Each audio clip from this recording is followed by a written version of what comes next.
While working at a bakery, my friend was asked to put a loaf of sliced bread into the oven to bake it back into a single loaf. Really? Oh, doesn't work that way. You're doing it wrong. You want me to put some like glue? You want some super glue? Glue each slice together? Hey guys, what is good? Welcome back to a brand new video on my channel. A brand new installment in the Entitled saga. I swear I should just make a separate channel just full of just entitled people posts. There's a lot, but not always worth making a video about, you know? I was looking into the entitled people topic and I realized that people in customer service must come across entitled people like a lot. And when I worked in customer service, it was a lot. It was pretty much daily, frankly. And the crappy thing about being in customer service is you feel like you have no power because the customer is always right? But then there's Twitter. Where if you're an entitled customer, you will probably get shamed by the person that you were rude to. Just saying. I worked in customer service a long time ago though, where way before there was like ever a term for like a Karen. It was just expected that was just what you would deal with. Oh, we got another one. We got a live one here, huns. Do you guys work in customer service? Have you worked in customer service? Tell me your entitled customer stories down below in the comments. And without further ado, let's get into this video. I owned a restaurant in Sydney, and one Sunday, a well-dressed family group came in. 2 adults and 5 kids aged 4 to 10. After they'd finished, the father said they would not pay on religious grounds. And it was up to me whether the police would be called on him in front of his kids. Can you do that? Oh yeah, sorry, I'm not paying because it's against my religion. Is that allowed? I don't feel like that's allowed. What'd you do? I want a follow-up. What happened after that? I was a restaurant manager and a guy came in and said he deserved a free pie because he had bought pie from another restaurant, not mine, not even the same chain, and it had a piece of plastic in it. I said, what? And he gave me a list of the only favors that he would accept. Imagine being this entitled. Imagine being this entitled. I'd probably get punched. You. What's the most ridiculous demand a customer has made of you? I'll go first. When I was working retail, a woman once demanded I pick her up from her Botox appointment with my car and bring her to the mall to shop.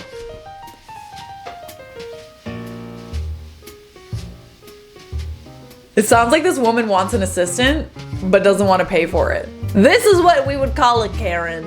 Well, I'm sorry, but what's in it for me?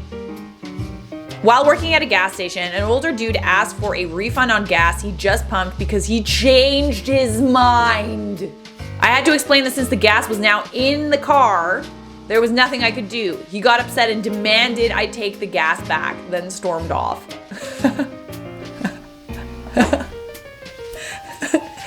Oh my God. What?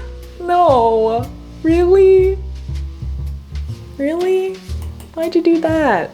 I think this whole customer is always right thing gets a little carried away. Like, the customer is not always right, bruh. They ain't. I worked in an aviary with 60 plus exotic birds. A photographer came in and asked if I could get all of the birds to fly down and sit in one place for a group picture. I thought he was joking and asked if he wanted them arranged from shortest to tallest. He said, yes, please, in earnest. I want to know what happened next. What happened next? Customer's child is doing a project on dinosaurs. Customer cannot believe we don't have a single book with actual photographs of real dinosaurs.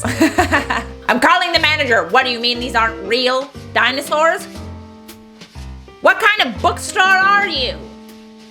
Jesus, just go back in time 65 million years and take a photo of a dinosaur. How is that so hard? Honestly, I'm taking my business elsewhere. I worked in Thailand in a Thai restaurant and we had a guy argue with the Thai owner that the red curry was wrong because it didn't look the same as when he got it in LA.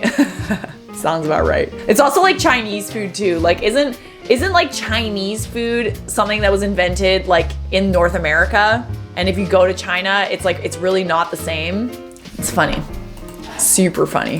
When I was a bartender, we let a girl stay after close to look for her lost Fitbit. Finally, like an hour later, we tipped out and we were closing the bar. She screamed at us that it was illegal to close when someone has lost something on your property and called the cops.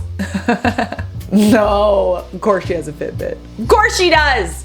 No disrespect to anyone who's got a Fitbit, but it doesn't surprise me. I lost my Fitbit. I had someone return a fully consumed rotisserie chicken. They said it was dry, so they wanted their money back. It mustn't have been that dry. It mustn't have been that terrible considering the fact that you ate it. Yeah, after 1 or 2 bites, I'm sorry, but not gonna return that. Again and again, when I worked at the comic book shop, parents would buy Pokemon booster packs for their kids, then scream at me when they didn't have the Pokemon their kids wanted inside. They're totally random, and I explained that to every parent I hadn't seen before. Dude, I had no idea what it was like for the parents. Pokemon Mania was insane, man. People were going nuts for those Pokemons. Just insanity. Schools were banning them because kids were just insane over them. There were so many kids like stealing them from each other. And apparently the parents were just next level entitled, angry at customer service because they didn't have a Pikachu in it or a Charizard. That's why you gotta steal them. Bought $1,200 worth of tiny glass decor at Pier 1. Made me wrap up each piece individually, then made me unwrap each piece because she was convinced I wrapped her credit card. It was in her wallet, in her car. I'd slap a bitch. I'd slap her. That's the day I quit. Hell no am I doing that. The customer is not always right, especially when you're dealing with a Karen. A guy came into the video store and said he wrote the Guns N' Roses album Appetite for Destruction, and that's why I should let him have GNR Live VHS for free. It's like an influencer before there were influencers. I love people trying this shit. Like, just try it. Let's see what people will try anything to get something for free. Cheap bastards. Not sure if this qualifies, but I watched a grown man walk up to a row of closed registers. 10 more feet and he would have reached customer service where 2 people could have helped him. He stopped, looked around, and 3 seconds later screamed help at the top of his lungs. I can totally picture that. Help! Somebody help! Sounds like something Will Ferrell would do. I feel like naked man season is almost over because everybody's coming out with shirts on. You know? Everybody's got a shirt on. It's still nice out, but not like heat, like not Toronto humidity. I feel like we might be coming to a close here, guys. Sad. Sad. I even got up early today to film. It's actually my birthday party's today and I'm still filming, but I got up early so that I could get it done, and like I wanted to see some naked men today, and like, yeah, there's nothing. Nothing. Used to busboy at the most upscale and prestigious restaurant in New Haven. A well-known artist's wife was notorious for having us fold 3 tablecloths and position them around her ass for a better fit at the table. I'm so close to naming names. Stop it. I want to know. Who was it? A well-known artist's wife. Are you using artist in broad terms? It could be like anyone. It could be like a musician or something. I feel like it's Kim Kardashian. I was a waitress in Germany with many Swiss patrons. Our restaurant graciously accepted Swiss francs, but we'd give euros as change. Every day Swiss people yelled at me why we don't carry Swiss francs in Germany. Switzerland is not a part of the EU, and that is a you problem, not a me problem. That is a you problem. I managed a museum that would close sometimes for private events. During one of those events, a woman and her daughter arrived wanting to see the museum. When I said it was closed, she demanded we give them a gift card to the museum store and pay for a taxi back to their hotel. Also, we had ticketed entry times, and our website clearly stated the last entry was an hour before closing. So many irate people. But it's our last day here, and this is the #1 thing we wanted to do. Then why did you wait until 8:30 p.m. on the last day of your trip to do it? Yeah, fair enough. In all fairness though, that would upset me if I showed up to a museum and it was closed like early or something. Yeah, no, an hour before closing. All right, well, yeah. Yeah, I mean, what are you gonna do? What are you gonna do about it? You just go find something else to do. Go for dinner or something, Jesus. Don't be a big baby about it. Grown adults acting like big babies, I swear. My first job was bagging groceries and carrying them to people's cars. One day I bagged this lady's groceries and followed her into the parking lot. Without saying a word, she walks 2 miles home with me trailing the whole way. It got me out of the store, so it was pretty chill. Oh my God, stop. That is so, she just didn't even say anything and just like expected you to carry her groceries? Dude, oh my goodness. 2 miles is long. I used to work at an outdoor tennis court and a man would always call me to ask if it was raining. He lived 5 blocks away. Look out your friggin' window, Carl. Or check your weather app. Right now, there's no reason to ask anybody else what the weather is gonna be like ever. Or what the time is. I always find it weird when someone asks me the time. You know? Like why, like I feel like they're just doing it because they want me to like talk to them. Excuse me, do you have the time? Yeah, don't you?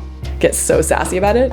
I work at a pet supply store. One time a customer called to set up a delivery. He wanted a dog toy in his order but didn't know which one. I had to pick out toys and squeak them into the phone for him until he heard the right one. That's so funny. Stop. I swear, people just think that because you work in customer service that you're just like their slave. A woman I had just finished bagging groceries for takes her cart and runs straight into a wall of windows. Turns around and asks me, why isn't there a door here? Shouldn't there be a door here? Yeah, it's our fault. It's our fault, not yours. A customer once came up to me and tried to return her half-eaten salad because it smelled kind of fishy. She had ordered the ahi tuna salad. It's gonna be a little fishy, honey. I was working at a Radio Shack. A person came in and wanted the internet. Not a service, not a computer, but the internet. I still have no clue what they wanted, like some orb containing the net. Once when I worked at a Blockbusters, an old lady who'd come in to get her free DVD with a voucher from the newspaper phoned up because she couldn't get it to play. The screen's just black, she said. Okay, is your DVD player switched on? My what? Really? She didn't own a DVD player. She didn't know what a DVD was. She just got the DVD because it was free. Assumed the TV would just show the movie if she brought the thing home somehow. Oh, I almost feel bad for her. All right, guys, that was entitled customers. I want to know your entitled customer stories down below in the comments. I love hearing them. I love them so much. It's so funny. It's so funny because this is the only way that we get back at them. Why? Because the customer is always right. Subscribe.